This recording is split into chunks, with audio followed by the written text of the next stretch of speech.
Ang araw sa inyo. Sa chapter 13 na tayo ng ating STS. Pag-aralan naman natin ang biodiversity. Ano nga ba ito? At bakit ba siya importante pag-aralan? Paano kaya nakaka-apekto ito sa science, technology, society?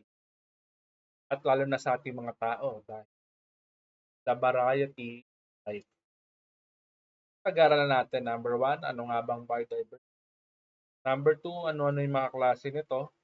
Number three, ano ang importansya nito? Number four, ano ba ang mga dahilan bakit nauubos ang biodiversity? Number five, paano maiwasang ito ay maubos o masira? Number six, paano naman ito i-conserve o protektahan? Ano nga ba ang biodiversity? So, ang biodiversity ay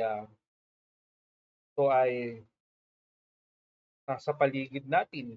So, ito ang pumupuno ng ating mundo. Tumingin ka harap likod, taas baba, makikita mong biodiversity. Sample, no? Organismo. Basta nagpa-populate ng ating mundo. Living things, example, mga halaman, insekto, mga bacteria, of course humans, tao, da,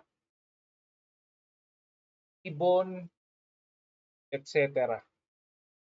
Lahat ng living things ay biodiversity.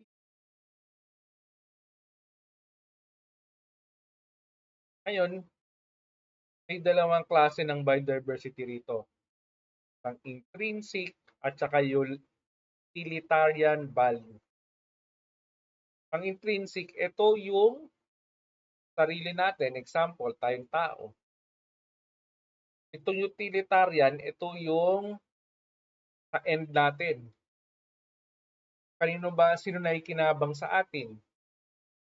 So ito, magkikita na example para mas maintindihan natin. An example, ang intrinsic value ay mga puno. Ano ang utilitarian value? Or other word ng utilitarian ay instrumental value. Example, tayong tao. Tayo yung nasa end ng puno. So, merong relational value. Paano nakaka-apekto ang puno doon sa end value is utilitarian or instrumental.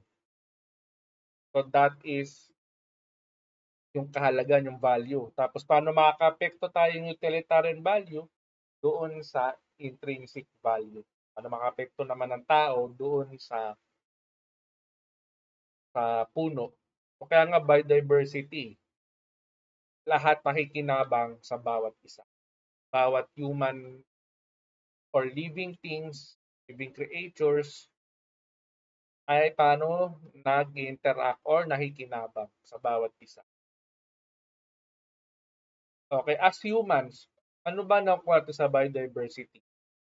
Number one, oxygen. Number two, pagkain. Number three, clean water. Mapansin mo yung biodiversity, sama rito yung environment. Mamaya pag-aralan natin. Or ito yung nilang ecosystem. Number four, medicine. Five, aesthetics. Mga pan-display, which is napaka-important ng aesthetics sa pagiging well-being ng tao. Number six, seven, ideas. Ano nga ba mga klase ng biodiversity? Una is genetic diversity or ito yung mga genes. Dahil ang bawat population ay may kanya-kanyang genes yan. Example, tao, domestic dogs, mga mga species ng plants, species ng jellyfish. Maraming species tuloy. Genes ang jellyfish. So that is genetic diversity. Number two, ito yun naman yung species diversity. Or ito yung number of species or kung ano ba ang abundant na species doon sa lugar na yon. Example, dito maraming iguana, maraming tiger, maraming coral reefs na ganito, ibon. Klase ng species na ibon na to. Species na beetle na to. Species na bee o flowers doon. Example is woodland forest, yung mga species ng isda, etc. Then, ang pangatlong type ng biodiversity ay ecosystem. Ito yung geographical location. Paano nakaka-apekto ito sa genes, genetic, and example, forest, grassland, desert, rivers, ocean. So, ito siya para sa madali maintindihan. So, ito ay yung inyong ecosystem diversity. Ito kung saan naninirahan o gumagalaw yung mga species. Okay, ito yung species. Tapos, yung species, ano bang klaseng genes nila? Or ano yung genetics nila? Okay? So, know the difference of genetics, species, and ecosystem diversity. Ayan. So, may habitats ang ecosystem o tinitirahan. Dahil hindi lahat ng species ay pwedeng tumira sa kahit anong ecosystem. May kanya-kanyang ecosystem yan. Okay? So, ang ecosystem or habitat ay merong physical and chemical para mabuhay ang isang species. Example, itong disyerto na to. Ano-ano nga ba mga physical properties ng disyerto? Of course, mainit, dry, mabuhangin. Ano-ano nga ba mga species na pwedeng mabuhay dito at hindi pwedeng mabuhay? Ganon din ang chemical. Ano-ano yung mga chemical composition na meron sa disyerto na pwedeng mabuhay or maging habitat ng species na yon. Tapos, ano nga ba yung pangalan ng habitat na yon? Example, kanina is desert, no? Sahara Desert. Ito naman, anong pangalan ng habitat? Arctic Canada. Ito nasa picture natin. Where polar bear and Ursa maritama live. And dun sa habitat, ano nga ba yung dominant vegetation? Ano-ano yung mga halaman na tumutubo doon? Species ng halaman na pwedeng tumubo doon, hindi pwedeng tumubo. Example, ito sa United Kingdom, dito tumitira yung mga grouse. Ito yung grouse. Isang uri ng bird. Dito siya tumitira dahil ito yung kinakain niya, heather moorland sa United Kingdom. So, dito namubuhay yung mga grouse. Example, yung mga fish. So, may mga specific fishes lang na pwedeng mabuhay doon. Salt water or sa tubig tabang, tubig alat. So that is habitat or ecosystem. Ayan, ito sinasabi ko, no? Example, itong pike. Nabubuhay lang. Ito yung type ng place kung saan pwedeng mabuhay ang pikes. Example, sa freshwater lang sila. O yung mga tilapia, freshwater lang to. Hindi pwede ito ilagay sa saltwater. Pwede, sila mabubuhay. Katulad dati, naalala ko, no? Karoon ng issue yung yung Dolomite Beach. Halatang sinet up kasi sinisiraan yung Dolomite Beach. Delikado daw sa mga isda. So may naglagay doon ng tilapia na pinapakita na hindi pwedeng mabuhay doon. Which is talaga naman hindi mabubuhay ang tilapia sa salt water. Sa fresh water lang sila. Okay, ito yung mga importansya ng biodiversity. Number 1, dito muna tayo sa naka-importante sa lower left. Nagpo-provide siya ng food sa mga tao. So, hindi lang food sa mga tao, pati sa biodiversity. Sa plants, sa mga fish, birds, mga animals. So, cycle siya. Okay? Silbing food. Number two, tourism. Dahil sa biodiversity, pwede itong pagkakitaan. Pwede maging kabuhayan. Lalo na yung mga tourist. Tapos pwede rin siyang biodiversity, paggawa ng tela, buildings, production energy, tulad ng mga solar, wind, hydropower plant. Yan, maraming ginagamit sa biodiversity. Lubricants, perfume, paper, waxes, rubber, etc. Napakadami. Yan, yung balat ng animals, wool, silk, leather. Of course, sa pa biodiversity ginagamit sa medicine. Ayan, medicine plants. So, ganyan ka-importante ang biodiversity. So, mamaya pag-aralan natin kung what will happen kung masira ang biodiversity. Kasi issue ngayon yan. Karoon ng extinct ang mga animals, sira ang ecosystem. Ayan, so doon na tayo lilipat. No? So, bakit nga ba nasisira ang biodiversity? Number one culprit is tayong mga tao, human beings. So, pag-aralan natin eh. Alam ko marami kayong may bibigay rito. So, ito yung mga major cause kung bakit nauubos ang biodiversity. Okay, number one, pagkasira ng mga habitats. So, nangyayari, nagkakaroon ng extinction. Namamatay yung mga animals dahil nasisira yung mga habitats. Ayan. Pagtotroso, nasusobrahan. Okay naman magtroso pero kasi nasusobrahan eh.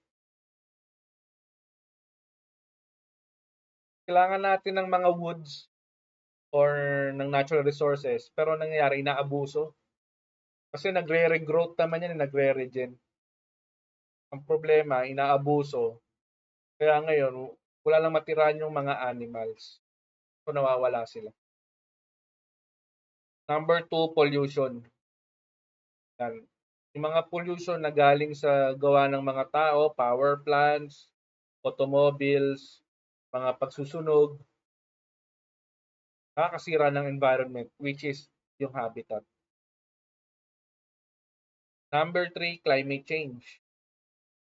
Yung pagbabago ng klima ng mundo dahil sa pag-init. So ano nga ba epekto ng climate change? Or ano nga ba ito? Kaya nagsisimula yung climate change dahil sa pag-init. Kakagulo-gulo na yung ating klima. Pansinin mo, dapat ngayong May, tag-ulan na. Kaya nga tinatag na Agua de Mayo eh. Pero mapapansin mo, napakainit pa rin. So that is effect of climate change. So yung nangyayari, yung bagyo na extend. Papansinin nyo yung year 2024, year 2023, December na, binabagyo pa rin. Tapos mapapansin mo yung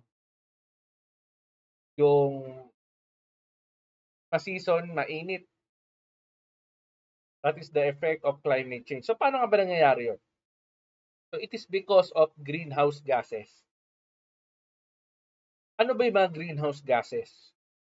So ito yung example. Sa ating tingin tayo sa globe.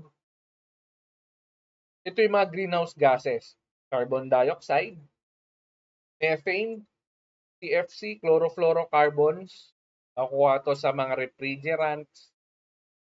Kapag nag-leak yung refrigerant ng aircon, ng refrigerator, nitrous oxide and ozone. Pero papansin mo, ang laki ng factor ng So, methane nakuha to sa mga pagsusunog na gas. Carbon dioxide sa mga, yun nga, sa mga smoke belching, pagsusunog, yan. So, ito nangyayari, no? Bakit ba siya tinawag na greenhouse gases? Galing to sa konsepto ng greenhouse. Kung may makikita kang greenhouse sa Tagaytay, alam ko sa Sonia's Garden, may mga greenhouse doon. So, ang ginagawa ng greenhouse na to is pinangangalagaan niya yung mga halaman. So, yung mga halaman nilalagay sa greenhouse para mas tumubo yung mga halaman ng maayos at mas maganda.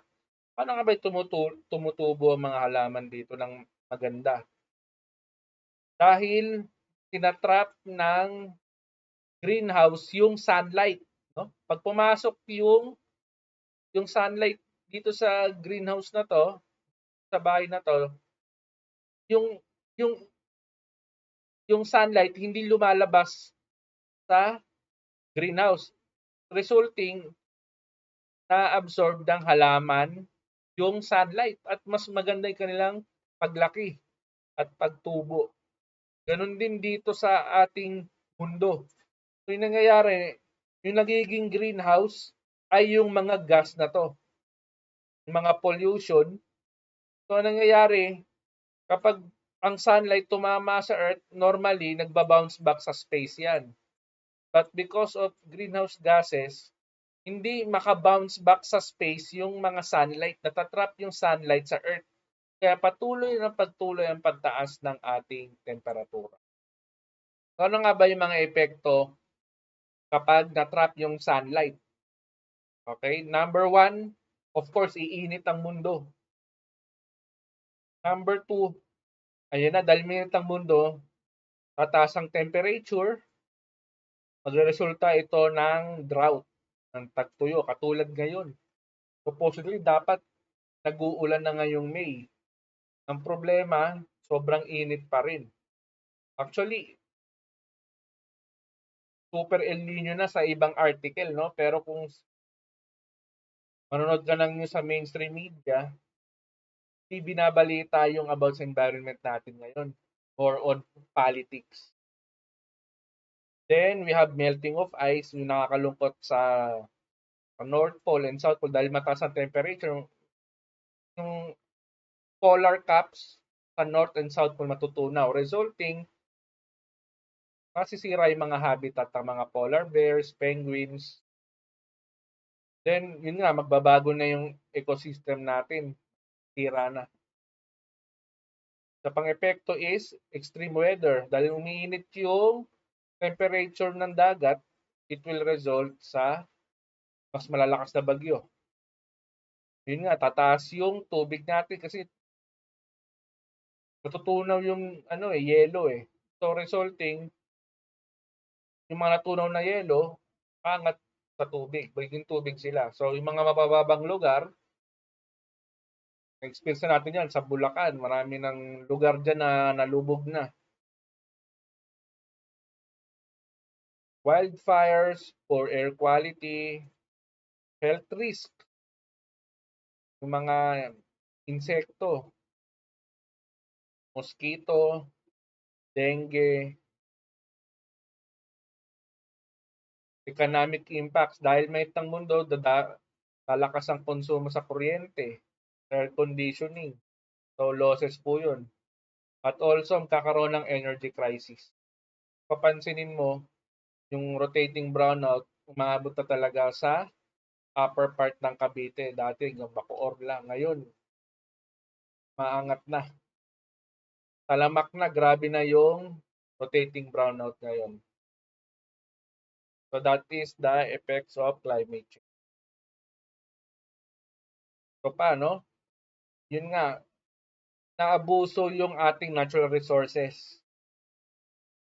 Pagmimina, pagtotroso, sobra-sobra na. Okay naman magmina, wag lang sosobra.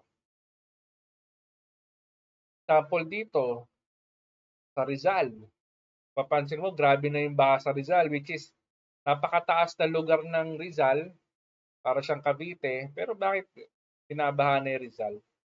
It is because of quarrying. Pansinin mo sa Sierra Madre, no? Sierra Madre, ano yan, buong part ng Luzon. Ang pinakadulo niyan is mga kabundukan ng Rizal. So because of quarrying, nawala na yung nag-hold ng mga tubig ulan. So mapupunta to sa community. Also, yung biodiversity dito sa kabundukan ng Rizal, sa Sierra Madre, ay masisira din. Mawawala yung mga animals, yung mga natural resources, vegetation. So in the future, may hindi maganda ang kalagayan natin dito.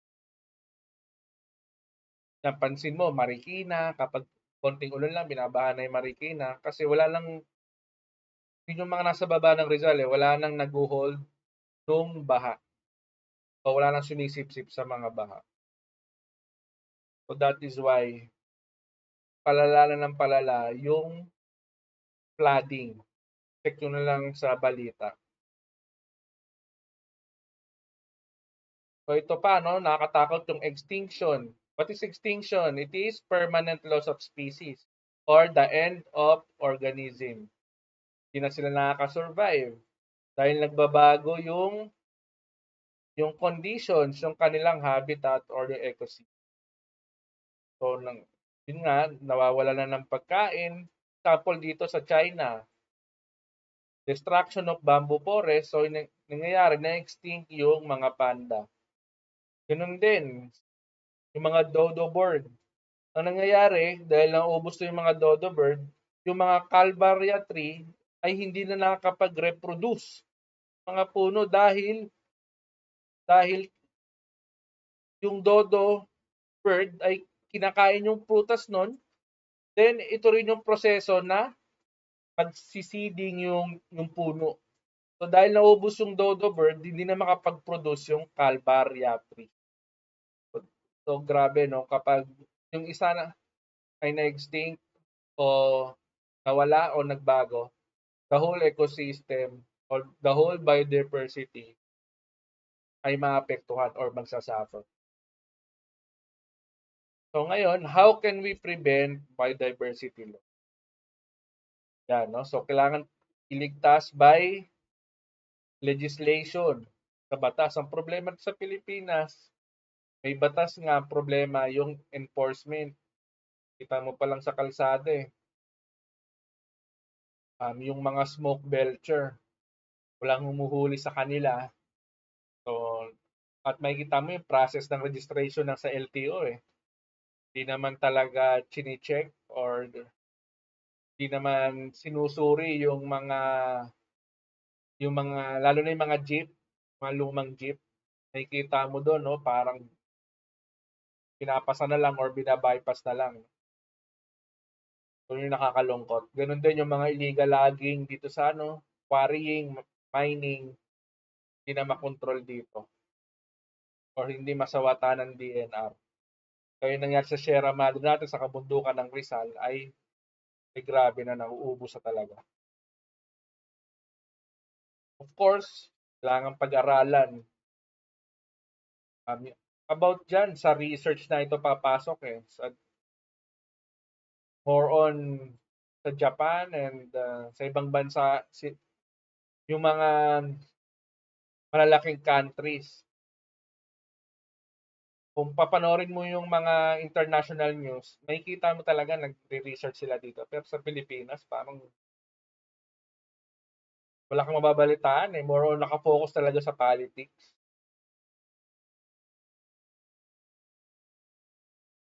Ayan nga, no? Sinasabi ko nga kanina, yung mga resources natin, kailangan use it sustainably and equitable. Dahil yung mga resources natin, ano naman yan eh, nagre-regrowth or nagre-regenerate, tumutubo. Ang problema, mas mabilis natin silang ginagamit. So, hindi nakakasunod yung regeneration rate. Kaya, nauubos na lang hanggang sa mawala ng habitat. yung biodiversity. Ayun. O na-abuse yung natural resources natin. So, sa pag-conserve ng biodiversity, meron tayong dalawang klase, in situ conservation at ex situ conservation. Ano nga ba in situ conservation? In situ conservation, ito yung pag-conserve doon sa natural habitats nila. Example, biosphere reserves, national parks, wildlife sanctuaries, sacred forest causes. Example sa Africa, yung, yung napakalaking wildlife reserve sila doon.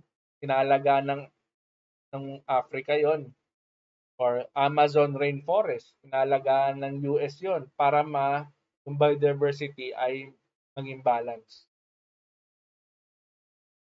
So ito yung pagko-conserve doon sa natural habitat nila, ng mga animals. Ganun, ang ex situ naman is outside their habitat. Example, botanical garden, zoo, seed and pollen banks, gene bank, or tissue culture. Ito yung nilalabas sila sa natural habitat para mapangalagaan sila or makapag-reproduce ulit yung species nila. Kasi merong na i-extinct doon sa in situ conservation, nilalabas nila so dinadala sa zoo para doon magparami ulit. So that is two ways to preserve biodiversity. Ganun din yung mga halaman. So ngayon, so you can comment on this tube. Okay? And babasahin ko ulit. Sino ang may pinakamagandang sagot sa how would you protect our biodiversity sa inyo? Sa inyong kalalagyan. Mamimili ulit ako, makaka-receive ulit ng prize, no? Sa announcement ko next week. Babasahin ko lahat ng comment, then ganun pa rin, message ko kung announce ko sa video kung sino mananalo, then I will message you on your Facebook. So do it. Ang ginagamit yung pangalan ay tama doon sa Facebook, no? So, maraming pong salamat sa inyo. Then sana ay maging aware tayo at mapaalagaan natin ang ating biodiversity.